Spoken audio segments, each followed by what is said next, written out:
Belongingness में। फिर इसके ऊपर आप जाते हैं, अब आपको चाहिए फुल इज्जत यानी एस्टीम की, सम्मान की आवश्यकता है कि आपने कुछ अचीव किया हो, आपको ये लगे।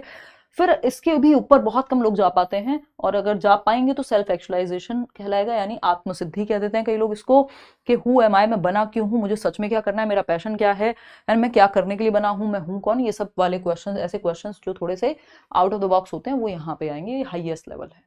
ठीक, चलिएगा खैर आगे बढ़ते हैं नेक्स्ट क्वेश्चन पे। ये है, और एक नीड से दूसरी नीड, जब आपकी एक नीड पूरी हो जाती है तो आप नेक्स्ट लेवल की नीड पे जाने के लिए मोटिवेटेड हो जाते हैं। जैसे अगर आपका पेट ही नहीं भरा होगा तो फिर आप यहाँ एक्चुअलाइजेशन की बातें नहीं करेंगे, आप कहेंगे पहले पेट भर लेते हैं, भूख लगी है, बाद में भजन करेंगे। ठीक, चलिए आते हैं क्वेश्चन नंबर 13। क्वेश्चन नंबर 13 देखिएगा क्या कहता है, बताइएगा। क्वेश्चन नंबर 13 फटाफट से जवाब देंगे।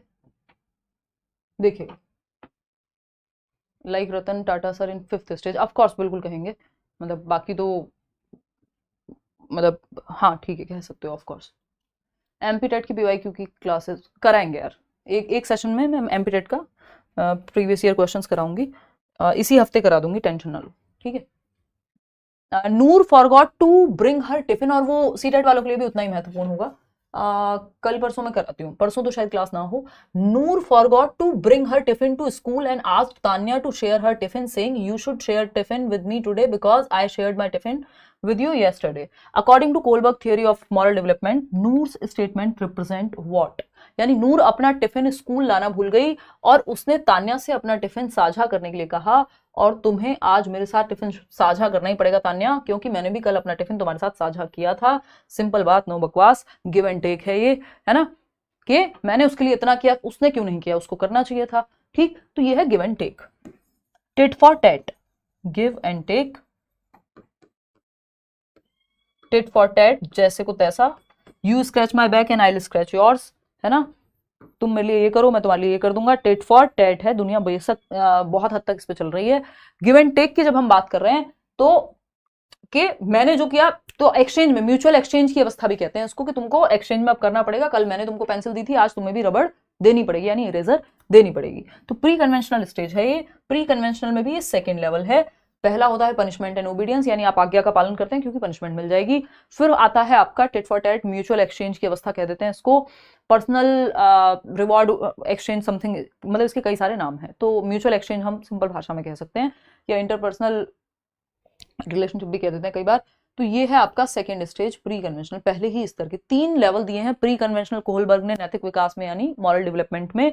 फर्स्ट है आपका प्री कन्वेंशनल, पूर्व पारंपरिक, जिसमें आपका पनिशमेंट एंड ओबीडियंस और ये म्यूचुअल एक्सचेंज आता है। फिर आता है कन्वेंशनल लेवल, जब आप समाज के हिसाब से चलते हैं, और इसमें थर्ड है गुड बॉय नाइस गर्ल, यानी आपको अच्छा लड़का अच्छी लड़की, आपको प्रेज मिले, माँ बाप आप पे बहुत गौरवान्वित महसूस करेंगे, इसलिए कोई काम करो। ये क्या है, ये है pre conventional stage, third stage. Fourth आ जाती है लॉ एंड ऑर्डर की, यानी आपको नियमों का पालन करना है, नियम फाइनल है, वो है फोर्थ कन्वेंशनल में ही आएगा। फिर आता है post conventional, fifth stage, social contract orientation, समाज में एक नियम बना रहे और आपके भी इंडिविजुअल राइट्स हैं, समाज के भी नियम हैं, ये सब चलता है और समाज में नियमों को बदला जा सकता है यदि जरूरत पड़े, ये फिफ्थ स्टेज है। सिक्स्थ स्टेज में आप दुनिया से लड़ जाते हैं कई बार अपने प्रिंसिपल्स को लेकर के। ठीक है, चलिएगा, नोट्स मिल चुके हैं विक्की, चेक करो। ठीक, तो ये एक बात हो गई, नॉन कन्वेंशनल कोई लेवल नहीं है, तो प्री कन्वेंशनल में भी ये सेकंड लेवल है। क्वेश्चन नंबर 14 देखिएगा क्या कहता है भाई, a primary teacher usually ignores the demands of her class and teachers through a teacher centred method of teaching. यानी एक प्राइमरी क्लास की शिक्षिका हैं कक्षा 1 से 5 के बीच में, और वो डिमांड करती हैं, वो इग्नोर कर देती हैं बच्चों की डिमांड को कि वो क्या चाहते हैं, और वो टीचर सेंटर्ड मेथड का इस्तेमाल कर रही हैं। टीचर सेंटर्ड मतलब टीचर सेंटर में है, टीचर के हिसाब से मेथड चूज होते हैं, टीचर के हिसाब से टॉपिक चूज होता है, टीचर के हिसाब से सारी चीजें चलती हैं, टीचर का इंटरेस्ट किस में है बजाय कि बच्चों के इंटरेस्ट के। जबकि चाइल्ड सेंटर्ड एजुकेशन को आज के समय में हम फॉलो करते हैं, तो चाइल्ड सेंटर्ड होनी चाहिए एजुकेशन, बच्चे की एज, इंटरेस्ट, एप्टीट्यूड, एटीट्यूड, बच्चे को ध्यान में रख करके मेथड्स का सिलेक्शन हो, है ना, एक्टिविटीज का सिलेक्शन हो, बच्चे को, चाइल्ड को सेंटर में रखे। According to you, rather than ignoring, she should dash on the experiences that child brings with her. यानी ये बच्चों की मांगों को या उनकी आवश्यकताओं को इग्नोर करने की बजाय, अनदेखा करने की बजाय, उनको क्या करना चाहिए, बच्चों की आवश्यकताओं के आधार पे अपने लेक्चर को बिल्ड करना चाहिए, बच्चों के अनुभवों के आधार पे बिल्ड ऑन करना चाहिए किसको, अपने लेसन प्लान को, या पढ़ाना चाहिए क्लास में, बच्चों के अनुभव के आधार पर निर्माण करना चाहिए अपनी लेसन प्लानिंग का। ना तो इग्नोर करना चाहिए या कभी सुनना ही नहीं चाहिए, सिर्फ पढ़ाते रहना चाहिए, जी नहीं, बच्चे को ध्यान में रखना है, बच्चे के लिए चीजें हो रही हैं, चीजों के लिए बच्चा नहीं है। क्वेश्चन नंबर 15 देखिएगा क्या कहता है, फटाफट से समझते हैं। क्वेश्चन नंबर 15 बताइए। क्वेश्चन नंबर 15 कहता है, a child argues that Heinz should not steal the drug medicine that can save his wife's life. यानी ये कहता है, आर्ग्यू करता है एक बच्चा कि हाइंस की कहानी जो एक डिलेमा है, दुविधा की कहानी है, जो मॉरल डेवलपमेंट में कोहलबर्ग अपने डिस्कशंस में या अपनी रिसर्च में सुनाते हैं लोगों को जो इन्वॉल्व होते हैं उसमें, और फिर उनसे पूछते हैं सही और गलत के बारे में। तो Heinz should not steal the drug medicine that can save his wife's life because he will be caught and sent to jail if he does so. यानी बच्चे कह रहे हैं कि हाइंस को चोरी नहीं करनी चाहिए थी अपनी वाइफ के जीवन को बचाने के लिए, क्योंकि अगर वो पकड़ा जाता तो फिर जेल चला जाता। रीजन देखिएगा, रीजन क्या है, मॉरल डेवलपमेंट में रीजन इंपॉर्टेंट है कि रीजनिंग क्या दी है, तर्क क्या दिया है किसी डिसीजन को लेने में व्यक्ति ने, उससे पता लगेगा कि वो किस स्टेज पे है मॉरल डेवलपमेंट के। फिर आता है next, according to Kohlberg which stage of moral understanding does the child fall under. किस स्टेज पे आएगा बच्चा, क्योंकि अगर पकड़ा गया तो जेल चला जाएगा, चोरी करना बुरी बात है या समाज में फिर सब चोरी करेंगे, ये सबको साइड रख दिया, सिंपल कहा है अगर पकड़ा गया तो जेल जाएगा, जेल नहीं जाएगा तो सही है, मतलब पनिशमेंट मिल रही है तो गलत है, नहीं तो सही था। तो इसको हम बिल्कुल पहली स्टेज में डालेंगे। तो punishment and obedience orientation pre conventional level है, समाज से कोई फर्क नहीं पड़ता, बट अगर दंड मिलेगा तो वो काम गलत है, जिसमें दंड ना मिले तो आज्ञा मान लो। यूनिवर्सल एथिकल प्रिंसिपल्स तो खुद के नियमों की बात करेगा, हाईएस्ट लेवल है 6th level, sorry highest level भी है, यानी 3rd लेवल पोस्ट कन्वेंशनल, परंपराओं के परे पोस्ट कन्वेंशनल कहेंगे। और अगर हम देखें इसको वैसे 6th स्टेज है, यानी चरण जो है 6th है जो हाईएस्ट है। 6 स्टेज हैं कोहलबर्ग की थियोरी में, स्टेज 6 और लेवल हैं 3, हर एक लेवल पे 2 स्टेजेस हैं, सिंपल बात है, ठीक है। लेवल है 3। इंस्ट्रूमेंटल पर्पस ओरिएंटेशन हो जाएगा 2nd टिट फॉर टैट वाला, individual and exchange again same. Question number 16 देखिएगा, क्वेश्चन नंबर 16 क्या कहता है, फटाफट से बताएंगे। A child generally talks to himself, एक बच्चा है जो खुद से बातें करता रहता है। His mother is a follower of Lev Vygotsky, so she refers to this verbal dialogue that her child has with himself as.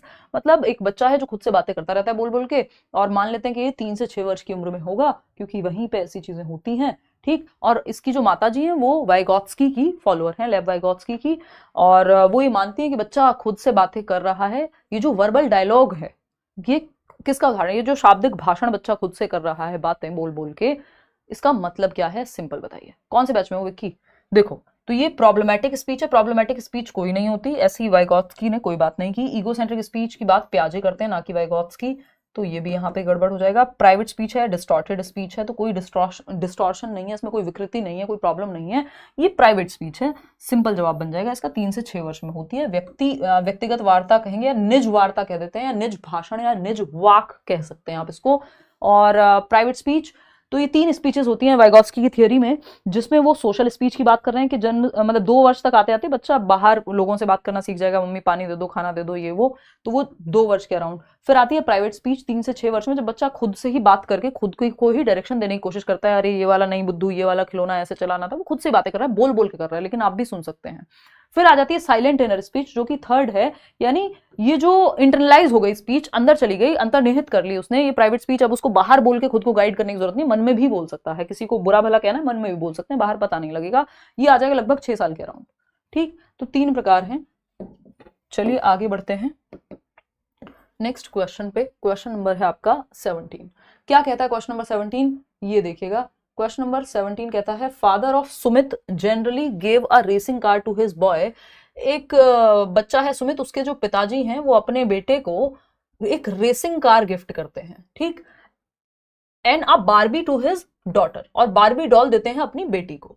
So this process of associating toys, articles of clothing, household items, occupations and colors with specific sex is a demonstration of।